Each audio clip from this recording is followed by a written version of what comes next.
YouTubers, how are you today? I trust all of you in good condition. Okay, first I would like to introduce myself. My name is Jawaras Victor Nebaho.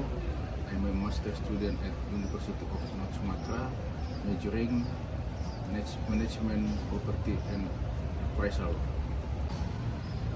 Okay, in this session, I would like to try to elaborate the topic about how to value a property with income approach method.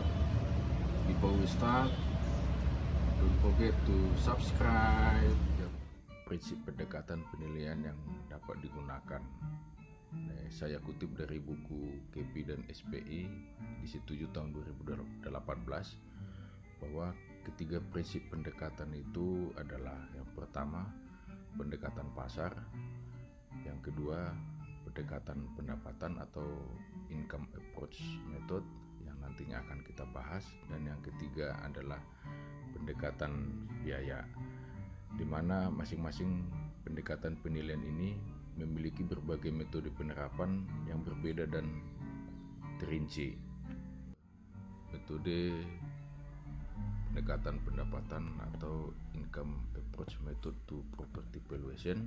Nah, sebelumnya kita harus tahu dulu tipe atau jenis-jenis properti, bahwa tipe atau jenis properti itu dapat dibagi tiga. Ini menurut buku The Appraisal of Real Estate Appraisal Institute edisi ke-14. Yang pertama, real property, seperti tanah, bangunan, atau pictures in real property, ya, seperti plumbing, lighting, atau lampu yang melekat dalam satu properti itu. Yang kedua adalah personal property, seperti kapal, mobil, furniture, atau barang-barang milik pribadi. Nah, kemudian yang ketiga adalah intangible asset, seperti franchise, goodwill, atau keahlian dalam pekerjaan, hak cipta, paten, dan lain-lain. Nah, yang pertama dan yang kedua disebut dengan tangible asset. Kemudian yang ketiga ini intangible asset. Nah, kemudian tujuan daripada penilaian itu adalah yang pertama itu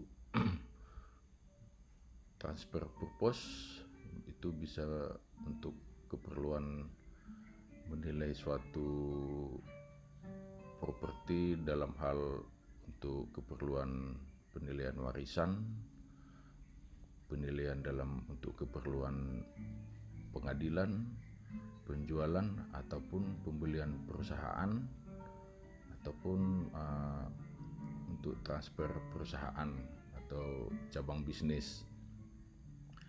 Kemudian yang kedua, strategic purpose. Nah, ini untuk keperluan transaksi finansial, kemudian penilaian dalam keperluan untuk hal asuransi, untuk pajak, ataupun untuk kompensasi.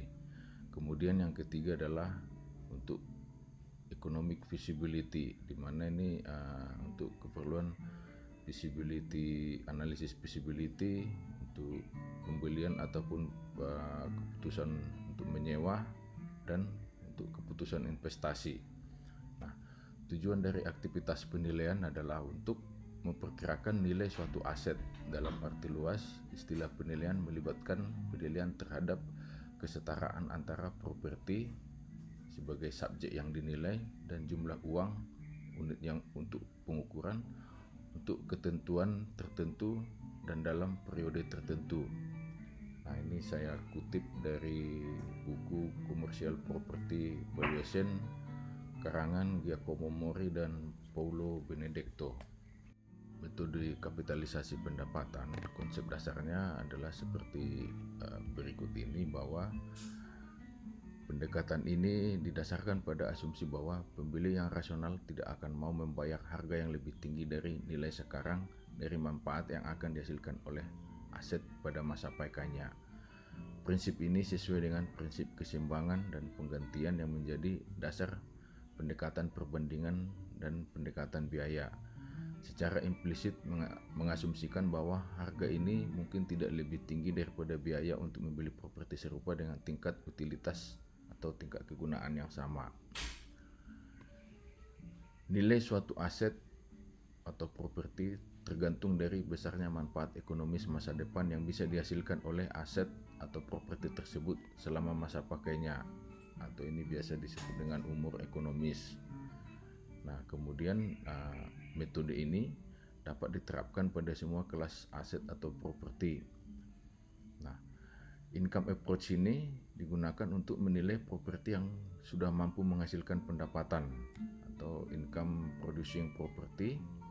Nah, dalam konsep ini juga adalah dengan mengkonversi pendapatan di masa depan menjadi nilai sekarang, dan nilai sekarang merupakan fungsi dari tingkat kapitalisasi. Ini sesuai dengan yang ada pada buku Property Finance and International Approach karangan Giacomo Mori dan Antonio Mazza.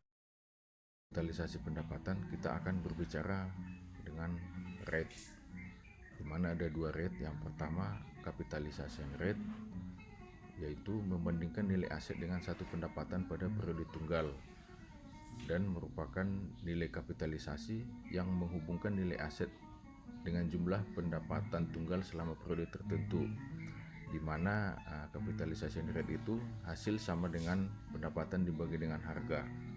Nah, yang kedua adalah discount rate. Discount rate digunakan untuk mendiskontokan arus kas yang dihasilkan oleh aset dan yang mewakili total pengembalian yang dibutuhkan oleh pasar untuk investasi dengan tingkat risiko yang sama. Atau discount rate merupakan tingkat pengembalian internal yang diharapkan, yaitu ukuran total pengembalian termasuk pendapatan dan pengembalian modal. Kemudian contoh-contoh properti yang dapat dinilai dengan menggunakan kapitalisasi pendapatan itu misalkan apartemen, kondominium, dan sejenisnya yang dilengkapi dengan fasilitas hunian.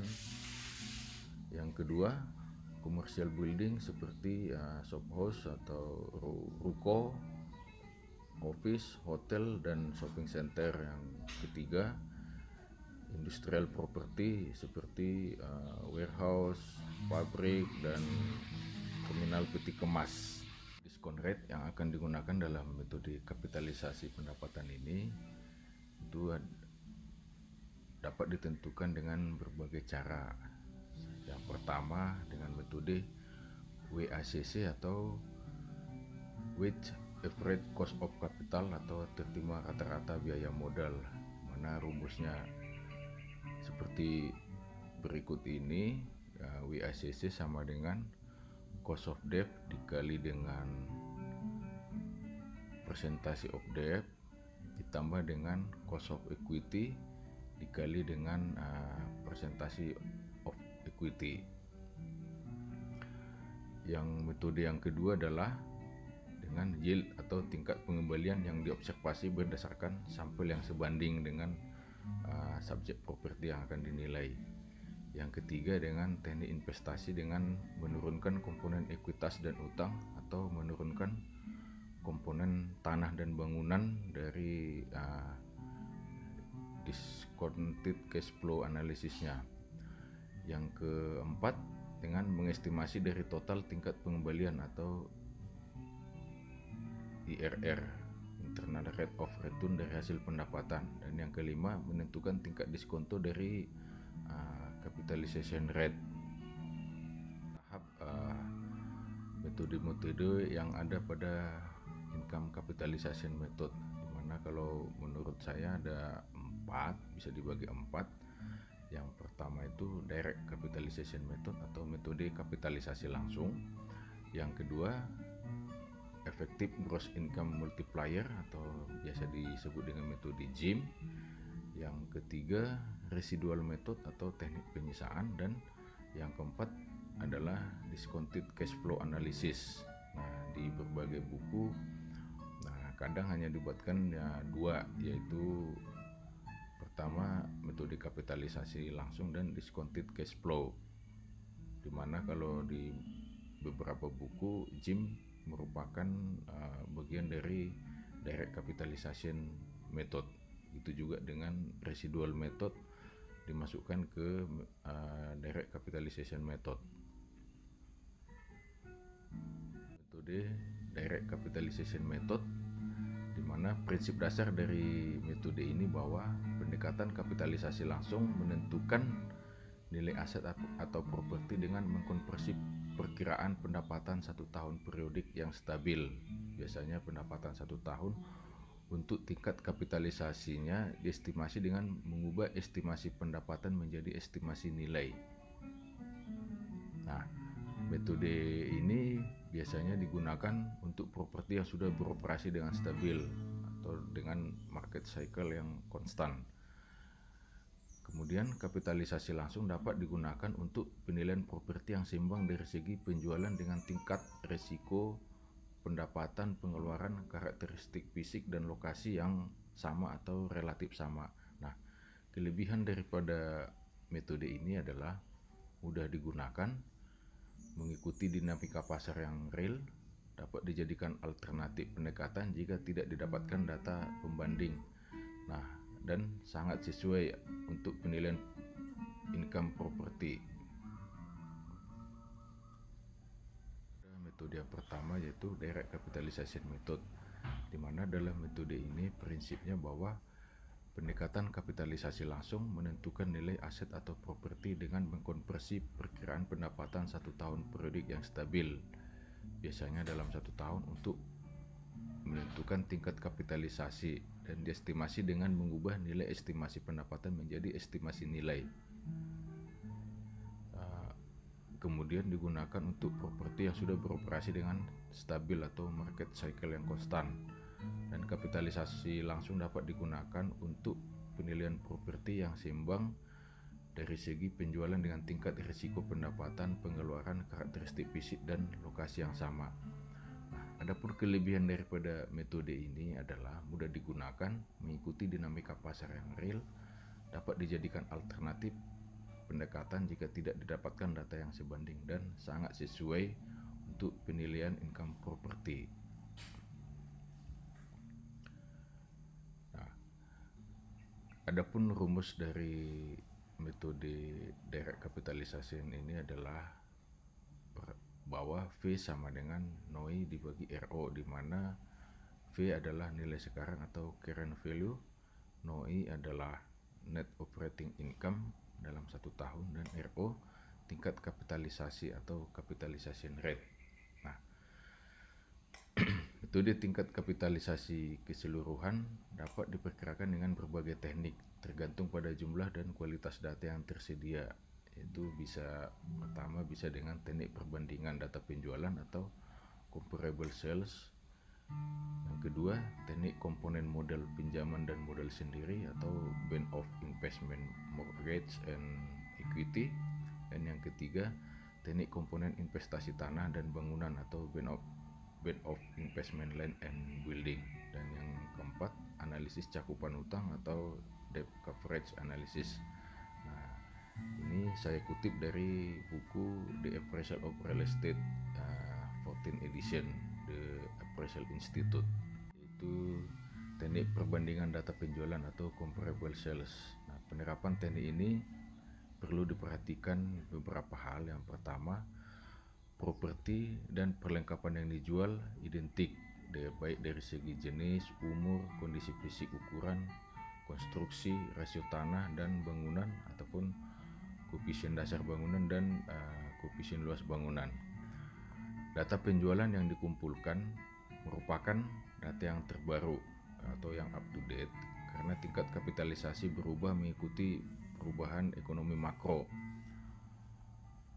Perhitungan net operating income secara konsisten, di mana income operasional, expense, dan adjustment dan lain-lain akan dilakukan dalam perhitungan net operating income-nya.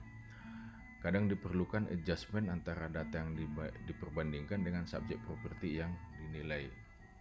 Nah, contohnya adalah seperti ini, sebuah residensial kecil dengan 5 data pembanding A, B, C, D, E, di mana masing-masing data pembanding ini mempunyai net operating income masing-masing seperti berikut ini, dan harga jualnya seperti berikut ini. Nah, kemudian bisa kita dapatkan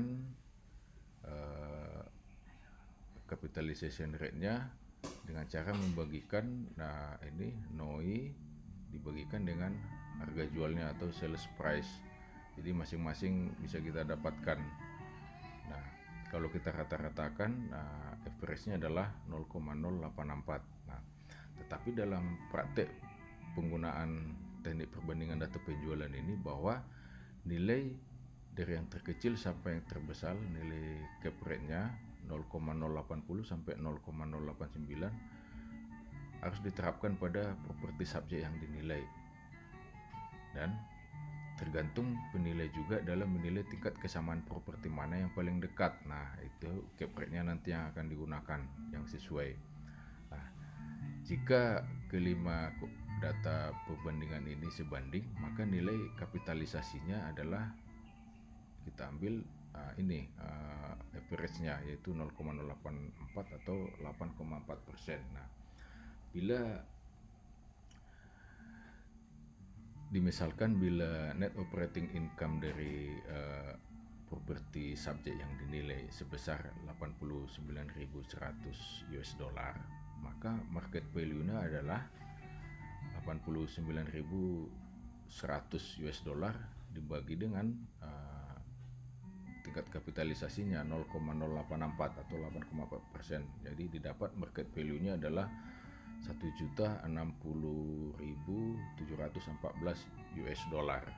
Band of Investment Mortgage and Equity, bahwa apabila suatu properti dibeli dengan modal pinjaman atau debt dan modal sendiri equity, maka tingkat kapitalisasi keseluruhan harus menunjukkan tingkat pengembalian kedua jenis modal tersebut.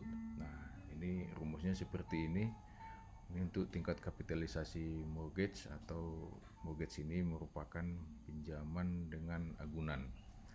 Rumusnya annual debt service dibagi dengan mortgage principal. Nah, untuk tingkat kapitalisasi equity, pre-tax cash flow dibagi dengan equity invested. Nah, ini yang nanti akan dijumlahkan, maka didapat tingkat kapitalisasi rata-rata overall capitalization rate. Nah, contohnya adalah seperti ini. Pinjaman dengan 75% pinjaman perbandingannya dan 25% equity atau modal sendiri, di mana bunganya adalah pinjaman ini 7% selama 25 tahun pembayaran, dan mortgage capitalization rate-nya adalah 8,5%. Nah, kemudian untuk kapitalisasi equity 6,5%. Nah, ini didapat dari data perbandingan dari perbandingan penjualan.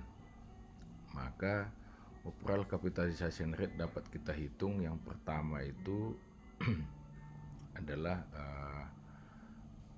jumlah pinjaman sebesar 75% dikalikan dengan tingkat kapitalisasi debt, yaitu 0,085, didapat 0,0638, ditambahkan dengan 25% modal sendiri dikalikan dengan equity capitalization rate sebesar 6,5%, didapat 0,0163. Jadi ini dijumlahkan didapat overall capitalization rate adalah 0,0801. Nah, ini contoh ini saya ambil dari buku The Appraisal of Real Estate, The Appraisal Institute, edisi ke-14. Itu Band of Investment Land and Building. Nah, pada teknik ini bahwa formula investasi juga dapat diterapkan pada komponen fisik properti, di mana komponen fisik properti itu adalah tanah dan bangunan. Nah, bobot tertimbang untuk tanah dan bangunan dapat dikembangkan jika bobot akurat untuk komponen ini dapat diperkirakan secara independen, dan proporsi total nilai properti yang diwakili oleh masing-masing komponen dapat diidentifikasi. Nah, rumusnya adalah seperti berikut ini. RO atau overall capitalization rate, L dikali RL ditambah dengan B dikali RB, di mana L itu adalah persentase harga tanah dari total nilai properti, kemudian RL itu tingkat kapitalisasi untuk tanah, dan B adalah presentasi nilai bangunan dari total nilai properti, dan RB itu merupakan tingkat kapitalisasi bangunan. Contohnya bahwa diasumsikan tanah mewakili 45% dari nilai properti dan bangunan mewakili 55% dari total nilai properti, di mana tingkat kapitalisasi tanah dan dari data perbandingan penjualan adalah 8% dan nilai kapitalisasi bangunan sebesar 11%. Nah, ini dapat kita hitung dengan rumus yang tadi. Yang pertama, tingkat kapitalisasi tanah dikalikan dengan persentase nilai tanah, itu 8% dikalikan dengan 45% didapat 0,0360, ditambahkan dengan tingkat kapitalisasi bangunan dikalikan dengan persentase nilai bangunan, yaitu 55% dikalikan dengan 11% didapat 0,0605. Ini kita jumlahkan, maka didapat overall capitalization rate-nya sebesar 0,0965.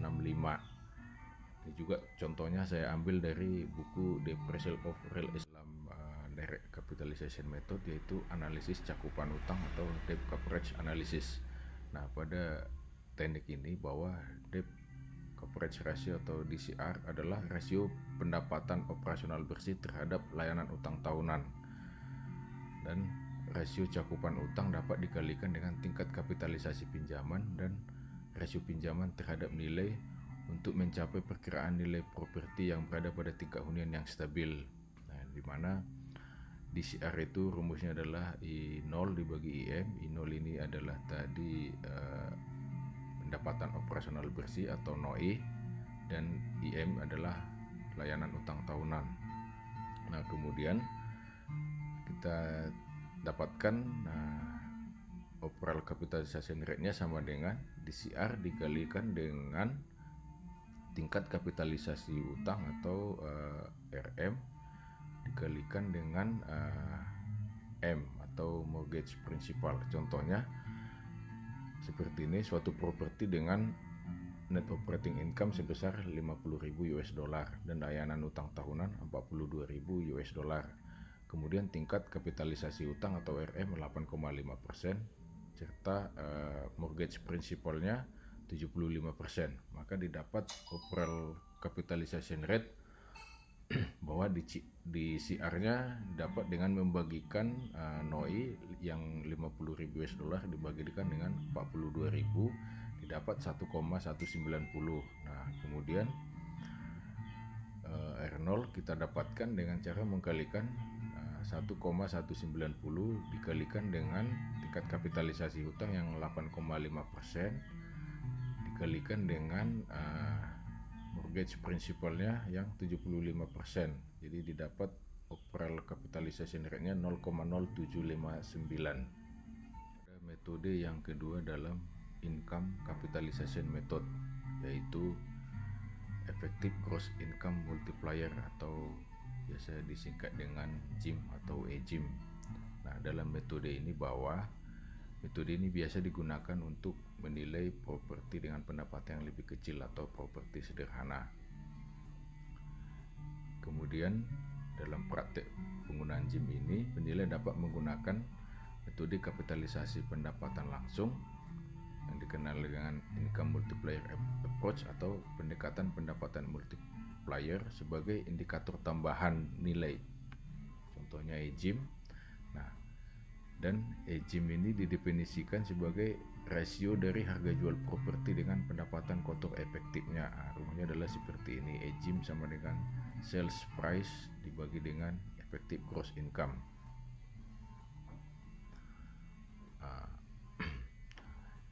EGIM menggunakan pendapatan kotor efektif dari subjek properti yang sebanding yang diperoleh dari informasi harga jual ataupun sewa.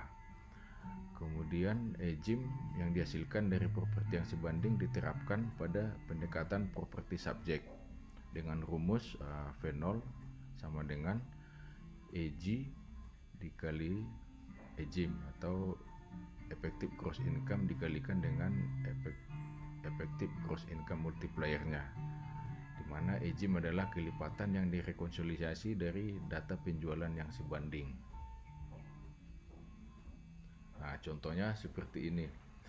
Ada 3 properti yang sebanding A, B, dan C dengan harga jual masing-masing seperti ini. Untuk A 1.044.120, B 1.151.720, dan C 900.900 sampai 1.050 US dollar. Nah, kemudian pendapatan kotor efektifnya atau efektif gross income-nya masing-masing untuk A 158.200, yang B 175.300, dan yang C 143.500. Nah, dari sini kita dapatkan ejimnya atau efektif gross income multiplier-nya dengan cara membagi ini harga jual masing-masing data pembanding ini dibagikan dengan efektif gross income-nya. Nah, untuk A didapat 6,60, B didapat 6,57, dan C didapat 6,3. Nah, kemudian dari 3 data pembanding ini kita average-kan, maka didapat 6,49. Nah, kemudian apabila properti subjek yang kita nilai, misalkan itu adalah gedung Center Point dengan pendapatan kotor efektifnya atau efektif gross income-nya itu sebesar 162.000 US dollar. Nah, maka kita dapat menilai harga gedung Center Point tersebut adalah dengan cara mengalihkan efektif gross income-nya dikalikan dengan average ejim yang dari 3 data pembanding tadi. Jadi didapat 162.000 US dollar dikali 6,49 didapat 1.051.380 US dollar harga gedung yang kita nilai tersebut. Kepada metode yang ketiga dalam income capitalization method, yaitu teknik penyisaan atau residual method. Nah, pada metode ini digunakan untuk menilai objek penilaian yang merupakan bagian dari satu kesatuan properti. Nilai objek penilaian didapat dengan memisahkan nilai operasional bersih dari berbagai komponen. Nah, komponen-komponen itu bisa berupa komponen fisik, yaitu tanah dan bangunan, mesin dan peralatan, ataupun komponen finansial atau hutang dan ekuitas. Kemudian melakukan pengurangan pendapatan bersih operasional properti secara keseluruhan terhadap komponen-komponen properti yang bukan objek penilaian untuk memperoleh komponen pendapatan objek penilaian. Nah, dalam residual teknik ini dapat dibagi menjadi 3. Yang pertama adalah building residual teknik atau teknik penyisaan bangunan. Kemudian land residual teknik atau teknik penyisaan tanah, dan yang ketiga adalah land development analysis atau analisis pengembangan tanah. Nah, ini saya ambil yang kedua ini saya ambil dari buku The Appraisal Institute. Nah, kemudian yang ketiga ini land development analysis ini saya ambil dari bukunya buku karangan Pak Agus Prawoto, yaitu Teori dan Praktik Penilaian Properti. Nah, kita masuk ke yang pertama dalam metode ini, yaitu building residual teknik atau teknik penyisaan bangunan. Nah, adapun konsep dalam teknik penyisaan bangunan ini bahwa data nilai atau sewa tanah diketahui untuk memperkirakan tingkat kapitalisasi tanah, dan nilai bangunan sulit ditentukan. Dibedakan unsur pendapatan bersih antara pendapatan bersih tanah dengan pendapatan bersih bangunan dan komponennya. Kemudian pendapatan operasional bersih tanah didapat dari perkalian nilai tanah dengan tingkat kapitalisasi. Kemudian mengurangkan pendapatan bersih properti dengan pendapatan bersih tanah untuk memperoleh pendapatan bersih bangunan dan komponen bangunannya itu sendiri. Selanjutnya nilai bangunan diperoleh dengan cara kapitalisasi pendapatan bersih bangunan dan komponennya dengan tingkat kapitalisasi dan ditambahkan tingkat pengembalian atau recapture rate. Nah, ini saya kutip dari buku The Appraisal of Real Estate, Appraisal Institute edisi ke-14. Nah, contohnya adalah seperti ini, small warehouse atau gudang kecil dengan perkiraan nilai tanah sebesar 200.000 US dollar. Analisis penjualan dari beberapa situs yang sebanding didapat bahwa tingkat kapitalisasi tanah adalah 6,5% dan tingkat kapitalisasi bangunan 10%. Penghasilan operasional bersih dari properti yang ditaksir diperkirakan 67.500 US dollar. Nah, yang menjadi pertanyaan adalah berapa nilai bangunan dan nilai properti tersebut. Nah, ini contoh ini dapat kita selesaikan dengan cara seperti ini. Tadi estimasi tanah adalah sebesar 200.000 US dollar dan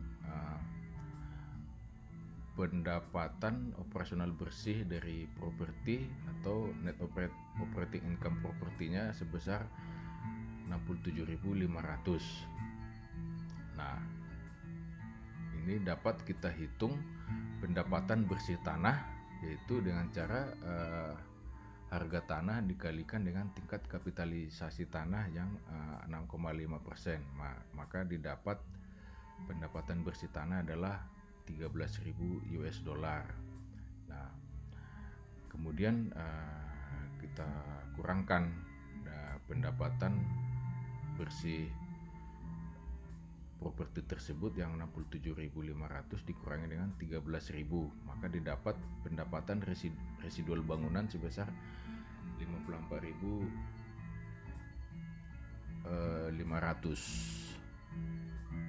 Nah, kemudian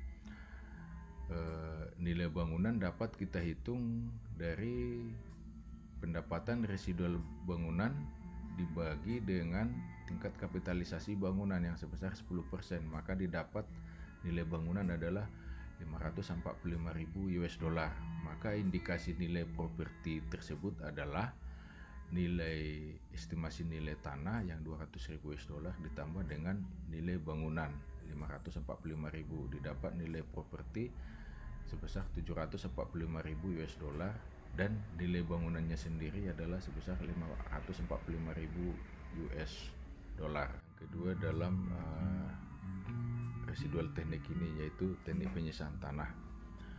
Nah, adapun prinsip pada teknik penyisahan tanah ini adalah merupakan kebalikan dari teknik penyisahan bangunan, di mana dalam teknik penyisahan tanah nilai bangunan diketahui dan nilai tanah sulit ditentukan. Jadi pada teknik ini juga kita memerlukan estimasi terpisah dari nilai bangunan. Kemudian mengalokasikan pendapatan bersih properti menjadi pendapatan bersih tanah dan bangunan dan komponennya. Nilai pasar bangunan dan tingkat kapitalisasi bangunan diketahui. Kapitalisasi pendapatan bersih tanah dengan tingkat kapitalisasi tanah untuk memperoleh nilai pasar tanah. Nah, contohnya gedung kecil dengan perkiraan nilai bangunan 545.000 US dollar. Kemudian tingkat kapitalisasi tanah adalah sebesar 6,5% dan tingkat kapitalisasi bangunan 10%. Pendapatan operasional bersih dari properti 67.500 US. Nah, maka kita dapat menghitung nilai tanah dan nilai properti tersebut sebagai berikut. Estimasi nilai tanah, nilai bangunan 545.000 US dollar dan pendapatan bersih properti 67.500. Maka kita dapat menghitung pendapatan bersih bangunan dengan cara nilai bangunan dikalikan dengan tingkat kapitalisasi bangunan, maka didapat 545.000 US dollar dikalikan dengan 10% didapat 54.500 sebagai pendapatan bersih bangunan. Nah, maka dengan mengurangkan NOI properti dengan NOI bangunan didapat pendapatan tanah sebesar 13.000 US dollar. Nah, ini kemudian kita dapat menghitung nilai tanah dengan cara membagi pendapatan tanah dibagikan dengan tingkat kapitalisasinya yang 6,5%, maka didapat nilai tanah adalah 200.000 US dollar. Nah, kemudian nilai properti dapat kita hitung dengan cara menambahkan nilai estimasi bangunan ditambah dengan nilai tanah, didapat 745.000 US dollar. Yang ketiga dari residual teknik ini adalah land development analysis atau analisis pengembangan tanah. Nah, pada teknik ini bahwa biasanya metode ini digunakan untuk penilaian tanah kosong yang luas yang berpotensi untuk dikembangkan. Kemudian tidak ada data pasar yang sebanding baik luas, peruntukan, lokasi, dan karakteristik lainnya. Dan dasar analisanya adalah sudah ada master plan pengembangan yang didasarkan pada highest and best use site. Nah, kerangka dari land development analysis ini adalah seperti ini. Nah, kita tentukan dari pertama adalah kita tentukan tujuan pengembangannya, kemudian kita estimasi gross development value-nya. Nah, kemudian kita estimasi lagi biaya pembangunannya. Nah, maka didapatlah nilai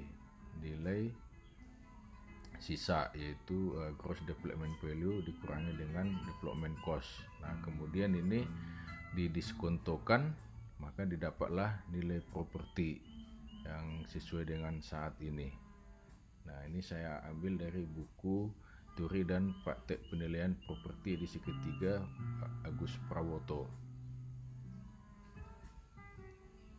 Nah, tahapan dan pelaksanaan land development analysis adalah seperti berikut ini. Yang pertama, menentukan rencana master plan land development yang didasarkan pada analisis penggunaan tertinggi dan terbaik. Yang kedua, menentukan produk pengembangan berdasarkan konsep pengembangan. Yang ketiga, menentukan program penjualan untuk memperoleh gross development value. Yang keempat, menentukan biaya pengembangan untuk memperoleh gross development cost atau GDC. Nah, kemudian didapat residual nilai tanah dengan cara mengurangkan gross development value dengan gross development cost. Nah, kemudian nilai tanah ini didiskontokan dengan tingkat diskon tertentu untuk memperoleh nilai tanah atau nilai properti saat ini, dengan asumsi tanah nilai yang diperoleh adalah pada saat tanah belum dimatangkan. Dalam proses land development analysis ini, contoh seperti berikut ini. Ada sebuah lahan yang diperuntukkan untuk gedung perkantoran lantai 5 dan sudah ada IMB dengan luas lahan 7.000 meter persegi. Estimasi waktu menghabiskan 2 tahun masa pembangunan. Nah, nantinya gedung akan disewakan dengan tingkat sewa 120 US per meter kuadrat net. Dan biaya pembangunan gedung sebesar 400 US per meter kuadrat, dan biaya ini belum termasuk jasa konsultan dan profit kontraktor. Luas bangunan efektif 85% dari 7.000 meter kuadrat, dan tingkat pengembalian atau expected return adalah 7%. Biaya pembelian properti diperkirakan 2,75% dari biaya pengembangan. Nah, yang menjadi pertanyaan adalah, buatlah penilaian atas tanah dengan tujuan pembelian tanah bagi developer.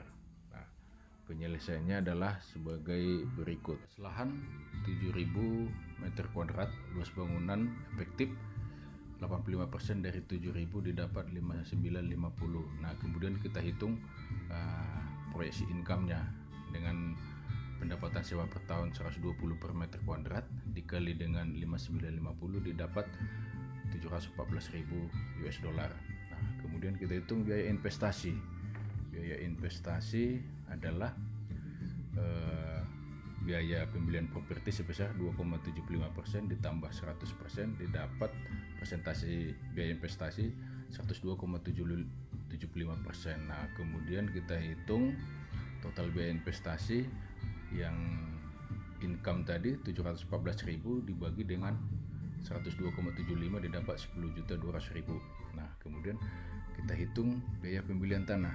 Biaya pembelian tanah dapat dihitung dari presentasi 2,75% sebagai pembelian properti dibagi dengan 102,75% dikali dengan 10.200.000 didapat 272.992,7 US. Nah, ini adalah merupakan gross development value, yaitu biaya investasi dikurangi dengan biaya pembelian tanah didapat gross development value 9.927.007 US dollar. Nah, kemudian kita hitung cost untuk konstruksi adalah 400 US per meter. Nah, dikali dengan 7.000 didapat 2.800. Konsultan fee 2,5% dari 2.870.000. Kontraktor fee 10% dari 2.800 didapat 280.000. Nah, ini adalah total construction cost didapat 3.150.000. Nah, kita asumsikan untuk construction cost ini pinjaman adalah 50%, yaitu 50% dari 3.150.000 didapat 1575000 US dollar. Nah, dengan asumsi bunga pinjaman sebesar 2 tahun 14%, maka didapat total bunga adalah 471.870.000. Nah, kemudian ada biaya agent fee marketing sebesar 2,5% dari gross development value didapat 248.175. Nah, kemudian keuntungan developer dihitung 15% dari development value. Nah, didapat 15% dari sini didapat 1489051. Maka total gross development cost adalah kita jumlahkan ini ditambah ini dapat 5359096 US dollar. Maka kita dapat residual value tanah adalah gross development value dikurangi dengan gross development cost didapat 4.567.911 US dollar. Nah, kemudian ada biaya surat-surat dan biaya penilaian tanah sebesar 3%. Nah, ini 3% kita hitung dari residual value tanah didapat 137.037 US. Nah, kemudian residual value tanah ini kita diskontokan dengan tingkat diskonto yang diberikan, yaitu sebesar 15% tadi. Nah, ini adalah faktor diskonnya, maka didapat nilai residual value tanah setelah didiskontokan adalah 3.453.997 US. Maka nilai pasar tanah adalah nilai gross development cost yang telah didiskontokan dengan faktor 15% dikurangi dengan biaya surat dan biaya penilaian tanah. Didapatlah nilai pasar tanah 3.316.960 US dollar. Oke. Metode yang keempat dalam kapitalisasi pendapatan adalah discounted cash flow analysis. Asumsi dalam metode DCF ini adalah bahwa proses penilaian dengan memperkirakan arus kas yang diproyeksikan menjadi nilai pasar saat ini. Nah, analisis discounted cash flow merupakan alat keuangan utama yang digunakan oleh investor untuk mengevaluasi manfaat dari investasi real estate komersil. Nilai dari suatu investasi atau aktiva properti adalah nilai sekarang atau present value atau arus kas yang diharapkan diperoleh dari investasi atau aktiva properti tersebut di masa datang. Nilai sebuah bisnis properti ditentukan oleh kemampuannya menghasilkan arus kas di masa mendatang. Nah, ini discounted cash flow ini biasanya digunakan untuk penilaian properti apabila data comparable properti yang sebanding sulit didapat, seperti properti multi tenan dengan tarif sewa yang berbeda-beda atau dengan tenan yang dengan klausul sewa yang meningkat. Nah, ini penjelasan ini saya kutip dari buku Real Estate Principal Value Approach karangan David Link dan Wayne Archer. Commercial Property Valuation karangan Giacomo Mori dan Paulo Benedetto, bahwa discounted cash flow dari suatu properti yang dinilai itu merupakan penjumlahan dari present value net operating income ditambahkan dengan terminal value atau nilai sisa. Nah, skemanya seperti berikut ini. Jadi cash flow tahun pertama, kedua, ketiga sampai tahun ke-N didiskontokan, didapatlah nilai present value. Jadi present value dari tahun pertama sampai tahun ke-N dirumuskan seperti berikut ini. VP sama dengan F1 ditambah dibagi 1 tambah K dalam kurung pangkat 1 ditambah F2 dibagi 1 tambah K dalam kurung pangkat 2 sampai seterusnya. Nah, kemudian nilai terminal atau terminal value sama dengan net operating income tahun ke-N ditambah 1 dibagi dengan capitalization rate. Nah, K ini yang di sini K ini adalah discount rate dan F ini adalah cash flow. Jadi didapat nilai property market value itu sigma present value NOI ditambah present value terminal value.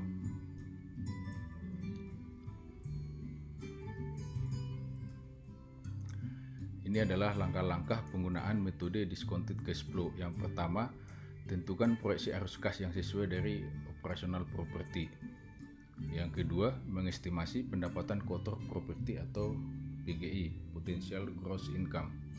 Yang ketiga, mengestimasi antara pendapatan lain dan pendapatan kotor potensial setelah dikurangi tingkat kekosongan dan potensial kehilangan pendapatan atau vacancy and collection loss untuk memperoleh perkiraan pendapatan kotor efektif atau EG, effective gross income.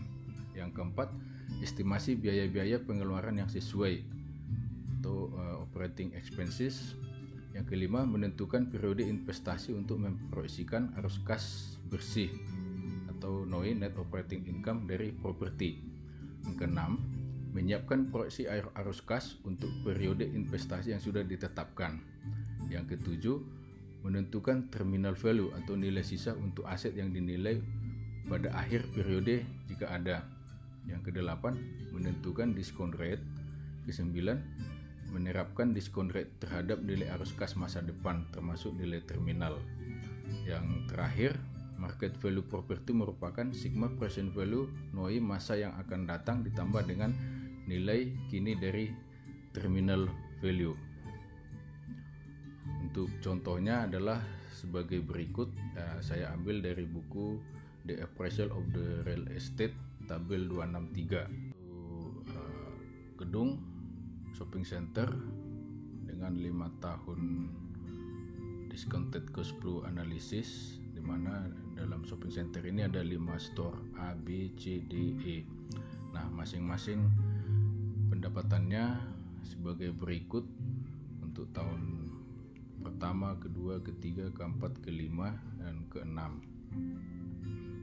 Nah, ini masing-masing. Nah, dari store masing-masing store ini tiap tahun kita hitung jumlahnya. Misalkan untuk tahun pertama pendapatan dari kelima store ini sebesar 192.576 US. Nah, begitu juga ini tinggal sudah di Excel sudah ada formulanya, kita formulakan, tinggal ini ditarik, nah, didapat potensial gross income untuk tiap tahun dari shopping center ini. Nah, Kemudian ada collection loss 0,5%. Nah, 0,5% itu adalah dari PGI. Jadi kita kurangkan ini, didapatlah effective gross income atau EG, yaitu pengurangan dari PGI dikurangi dengan collection loss. Didapat misalkan untuk tahun pertama sebesar 191.613. Begitu juga dengan sampai tahun ke-6, tinggal kita drag aja sudah dapat hasilnya. Nah, kemudian kita hitung expense atau biaya pengeluarannya, yaitu ada tax, maintenance, management fee 5% dari effective gross income. Nah, misalkan untuk tahun pertama tax ini 7.000 sampai tahun kedua, tapi di tahun ketiga dia meningkat 800 US dari tahun kedua dan tetap sampai tahun ke-5. Nah, di tahun ke-6 dia tambah lagi 800 US.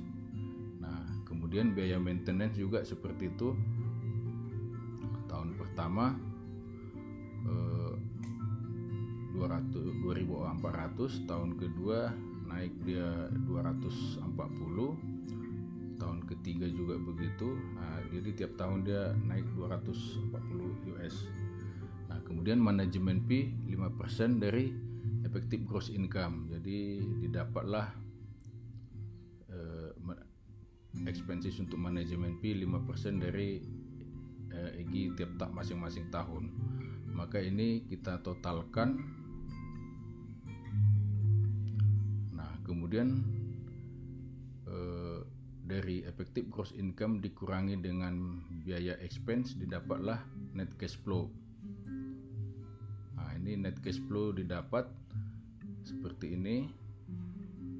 Nah, kemudian ada replacement allowance pada tahun kedua sebesar 30.000 US. Nah, berarti ini harus kita kurangkan juga. Tahun pertama 0, tahun ketiga sampai tahun ke-6 0, hanya ada di tahun kedua. Nah, kita dapatlah net operating income atau pendapatan bersihnya, yaitu net cash flow tadi dikurangi dengan replacement allowance. Nah, didapatlah NOI tahun pertama sampai tahun ke-6 seperti ini. Nah, kemudian diskon faktor 11%. Nah, jadi NOI ini kita present value kan dengan diskon faktor 11% sampai tahun ke-5. Didapatlah present value tahun pertama 155.525, tahun kedua 168.282, tahun ketiga 149.465, tahun keempat 138.700, tahun kelima 128.727. Nah, total dari present value selama 5 tahun itu adalah ini. Kita sum dari ini sampai sini, didapatlah ini 740.698 US. Nah, terminal capitalization rate adalah 7%. Nah, kita dapatlah terminal value pada tahun ke bawah. Sebelumnya sudah disebutkan nilai terminal value itu adalah NOI pada tahun N tambah 1 dikalikan dibagi dengan capitalization rate. Nah, didapatlah NOI tahun ke-6 nya ini 222.685 dibagi dengan 7%, maka didapat 3.181.208 US dollar. Nah, tetapi pada tahun ke-6 ini ada selling expense sebesar 3%. Berarti ini harus dikurangi lagi dengan pengeluaran 3%. Nah, 3% dari nilai ini adalah 95.436 US. Nah, didapatlah nilai terminal value yang real 3.085.772 US dollar. Nah, kemudian nilai terminal value ini kita present value kan dengan diskon faktor pada tahun kelima. Jadi didapatlah nilainya 1.831.255. Maka total dari market value shopping center ini adalah penjumlahan dari NOI yang telah di present value-kan, yaitu ini ditambahkan dengan present value terminal value ini. Jadi didapatlah 2.571.953 US dollar. Oke, mungkin ini yang bisa saya sampaikan tentang materi income capitalization approach. Mohon maaf apabila ada kesalahan atau penjelasan yang kurang jelas kepada para pendengar di YouTube. Terima kasih.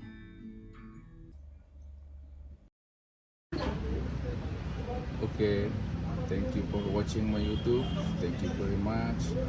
See you again, and don't forget to subscribe to my YouTube. Thank you.